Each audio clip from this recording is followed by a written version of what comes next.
శ్రీరామ రామ రామేతి రమే రామే మనోరమే సహస్రనామ తత్తుల్యం రామనామవరాననే.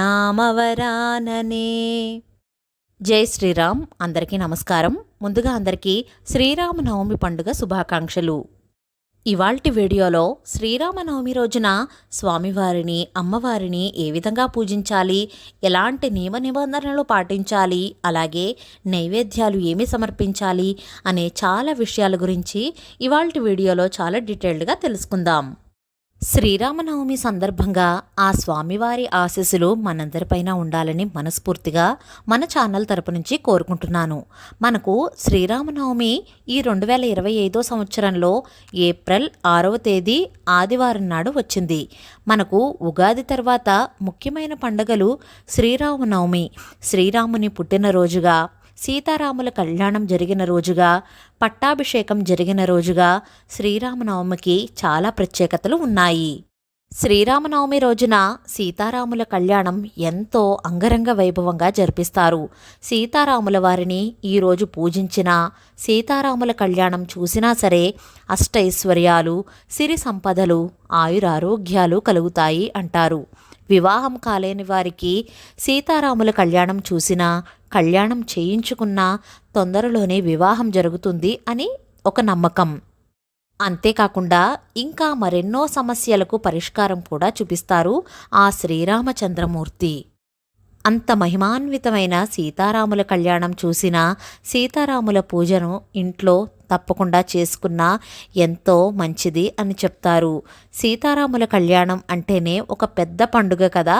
ఈరోజు ఉదయాన్నే నిద్రలేచి తలస్నానం చేసి ఇల్లు వాకళ్ళు శుభ్రపరుచుకుని గుమ్మాలకు మామిడి తోరణాలతో పువ్వులతో అందంగా అలంకరించుకోవాలి.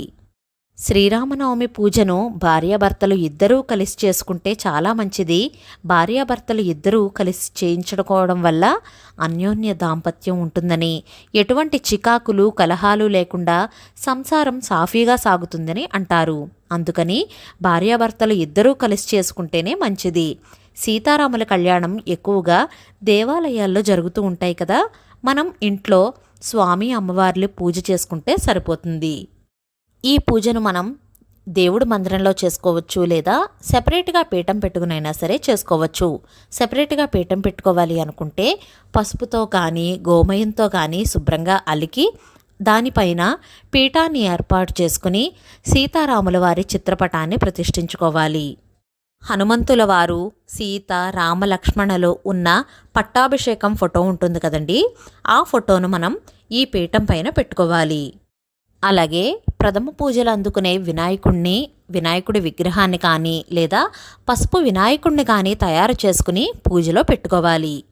దీపారాధనకు కుందులు అవన్నీ సిద్ధం చేసుకుని దీపపు కుందికి గంధం కుంకుమ బొట్లు పెట్టి సిద్ధం చేసుకోవాలి.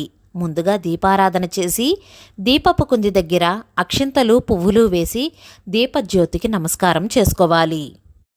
ముందుగా ఆచమనం చేసి సంకల్పం చెప్పుకోవాలి. తర్వాత వినాయకుడి పూజను చేసుకోవాలి. మనం ఏ పూజ చేసినా, ఏ వ్రతం చేసినా వినాయకుడిని తప్పకుండా పూజిస్తాం కదా. వినాయకుడిని షోడశోపచారాలతో కానీ పంచోపచారాలతో కానీ పూజించాలి. అంటే ఆవాహనం చేసి ఆసనం సమర్పించి అర్ఘ్యం ఇచ్చి పాద్యం సమర్పించి వస్త్రం, యజ్ఞోపవీతం, గంధం, పుష్పం, అక్షింతలు, పసుపు కుంకుమలతో పూజించాలి. తర్వాత ధూపం దీపం కూడా చూపించి నైవేద్యంగా చిన్న బెల్లం ముక్కను కానీ 2 అరటిపళ్లను కానీ సమర్పించి కర్పూర హారతి ఇవ్వాలి. ఆ తర్వాత మంత్రపుష్పం చెప్పుకొని ఆత్మ ప్రదక్షిణ కూడా సమర్పించి మనస్ఫూర్తిగా దండం పెట్టుకోవాలి. ఇక్కడితో వినాయకుడి పూజ పూర్తవుతుంది. ఆ తర్వాత హనుమత్, సీతారామ లక్ష్మణ భరత శత్రుఘ్న సపరివార సమేత పూజను మొదలుపెట్టాలి. వినాయకుణ్ణి ఏ విధంగా అయితే షోడశోపచారాలతో పూజించామో సేమ్ అలానే హనుమత్, సీతారామ లక్ష్మణ భరత శత్రుఘ్న సపరివార సమేత పూజను కూడా ఆ విధంగానే చెయ్యాలి. ఆ తర్వాత రాముల వారివి అష్టోత్తర శతనామావళి చదువుకుంటూ పువ్వులతో కానీ అక్షంతలతో కానీ తులసి దళాలతో కానీ ఇలా ఏవైనా స్వామివారి మీద వేస్తూ అష్టోత్తర శతనామావళి చదువుకోవాలి. అలాగే సీతమ్మ తల్లి అష్టోత్తర శతనామావళి కూడా చదువుకుంటూ పువ్వులతో కానీ అక్షంతలతో కానీ కుంకుమ వేస్తూ కానీ చదువుకోవాలి. విష్ణుమూర్తి దశావతారాల్లో 7వ అవతారమే రామావతారం. ఒక మనిషి ఎలా ఉండాలో తెలియజెప్పేదే రామావతారం. శ్రీరాముణ్ణి చూసి ప్రతి ఒక్కరూ కూడా మంచి అలవాట్లను అలవరుచుకోవాలి. త్రేతాయుగంలో దశరథుడు కౌసల్యాపుత్రునిగా శ్రీరాముడు జన్మించాడు. శ్రీరాముడు త్రేతాయుగంలో వసంతకాలంలో చైత్రశుద్ధ నవమి నాడు గురువారం నాడు పునర్వసు నక్షత్రంన కర్కాటక లగ్నంలో మధ్యాహ్నం 12 గంటల సమయంలో జన్మించారు. సీతారాముల కళ్యాణం కూడా ఈరోజే జరిగిందని పురాణాల ద్వారా తెలుస్తోంది. అంతేకాకుండా 14 సంవత్సరాలు వనవాసం తర్వాత అయోధ్య చేరుకున్న శ్రీరాముడికి పట్టాభిషేకం కూడా ఈరోజే జరిగిందని పురాణాల ద్వారా మనకు తెలుస్తోంది. ఇన్ని విశేషాలు జరిగినటువంటి ఈ రోజున శ్రీ సీతారాముల వారిని పూజించినట్లయితే చెడు అంతా పోయి మంచి మార్గాన్న మనం పయనిస్తామని అంటారు. అలాగే మనం చేసిన పాపాలు అన్నీ తొలగిపోయి మనకు ఒక మంచి జీవితం లభిస్తుంది. శ్రీరాముణ్ణి సకల గుణాభిరామునిగా మనం భావిస్తాం కదా. ఎందుకంటే అన్ని ఉత్తమ లక్షణాలు అన్నీ కూడా ఒక్క శ్రీరాముల్లోనే ఉన్నాయి కాబట్టి. తండ్రి మాట జవదాటని కొడుకుగా, భార్య ప్రేమ కోసం పరితపించే భర్తగా, గుణవంతునిగా, ధైర్యవంతునిగా, విద్యావంతునిగా, ధర్మాత్మునిగా, సత్యం పలికేవాడిగా, చక్కని రూపం కలవాడిగా, పితృవాక్య పరిపాలకునిగా, కామక్రోధాలను జయించినవాడిగా, ఒకే మాట ఒకే బాణం ఒక్కటే భార్యగా కలిగినటువంటి వాడు వీరుడు, సూర్యుడు, వేదాంతాలు తెలిసినవాడిగా, సకల గుణాభిరాముడిగా భావిస్తాం.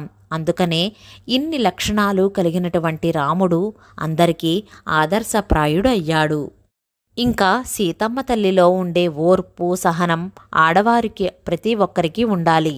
పతివ్రత ధర్మానికి ప్రతీకగా మనం సీతమ్మ తల్లిని పోల్చుకుంటాము.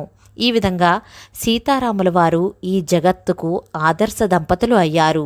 ఆ ఆదర్శ దంపతులను మనం పూజించుకోవడం వల్ల ఎన్నో మంచి శుభఫలితాలు కలుగుతాయి. ఈ విధంగా పూజను చేసుకున్న తర్వాత ధూపం దీపం చూపించి ఈ రోజున తప్పకుండా నైవేద్యంగా వడపప్పు పానకంను నైవేద్యంగా సమర్పించాలి. ఈ వడపప్పు పానకం మీద ఒక చిన్న తులసి దళాన్ని కూడా వేసి స్వామివారికి తప్పకుండా నివేదన చేయాలి. ఇవే కాకుండా వేరే ఏ ఇతర ప్రసాదాలు అయినా సరే నైవేద్యంగా సమర్పించవచ్చు. పులిహోర, పరవాన్నం, పండ్లు, పాలు ఇలా ఏవైనా సరే నైవేద్యంగా సమర్పించవచ్చు. ఆ తర్వాత కర్పూర నీరాజనాన్ని కూడా సమర్పించాలి. ఈ పూజను ఉదయం పూట చేసుకుంటే చాలా మంచిది. మనకు సాధారణంగా సీతారాముల కళ్యాణం మన ఇంటి దగ్గర కానీ లేదా భద్రాచలం నుంచి కూడా 10-11 గంటల ఆ మధ్య ప్రాంతంలో అయితే మనకు టీవీలో కూడా లైవ్ టెలికాస్ట్ అది అవుతుంది కదా.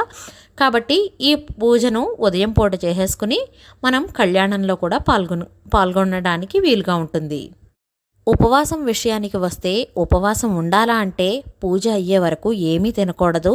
ఒక పూట భోజనం చేయవచ్చు మధ్యాహ్నం పూట. ఈవినింగ్ సాయంత్రం పూట ఏదైనా పలహారం అంటే టిఫిన్, పాలు, పండ్లు ఇలాంటివి స్వీకరించవచ్చు. శ్రీరాముడికి పూజ చేయడం వల్ల చెడు అంతా పోయి మంచి మార్గంలో నడుస్తాము. ఎలాంటి కష్టాలు అయినా సరే శ్రీరాముడు చిటికలో తీసేసినట్టుగా తీసేస్తారు. శ్రీరామచంద్రమూర్తికి మనస్ఫూర్తిగా దండం పెట్టుకుని ఎలాంటి కష్టం వచ్చినా సరే ఆయన కరుణ, చల్లని చూపు మన మీద ఉంటే ఎలాంటి కష్టమైనా సరే మనం ఈజీగా దాటేయగలం. అంతేకాకుండా ఆ రాముల వారికి దండం పెట్టుకుని అష్టైశ్వర్యాలు, ఆయురారోగ్యాలు ఇంకా పిల్లా పాపలతో చల్లగా ఉండాలని మనస్ఫూర్తిగా దండం పెట్టుకోవాలి. ఈ రోజున రామకోటి రాస్తే చాలా మంచిది. అసలు మొదలు పెట్టకుండా ఈరోజు స్టార్ట్ చేయాలి అనుకున్న వాళ్ళు ఖచ్చితంగా ఈ రోజున మొదలుపెట్టి ఇంకా కంటిన్యూగా రామనామాన్ని రామకోటి బుక్లో రాయండి. ఆ రాముల వారి ఆశీస్సులు, కరుణ, కృపా కటాక్షాలు మనందరిపైన ఉండాలని మనస్ఫూర్తిగా కోరుకుంటున్నాను. ఇవాల్టి వీడియో మీకు నచ్చిందా? నచ్చినట్లయితే please like, share, subscribe to my channel. మరో సరికొత్త వీడియోతో మళ్ళీ కలుస్తాను. నేను మీ Haripriya. Thank you for watching.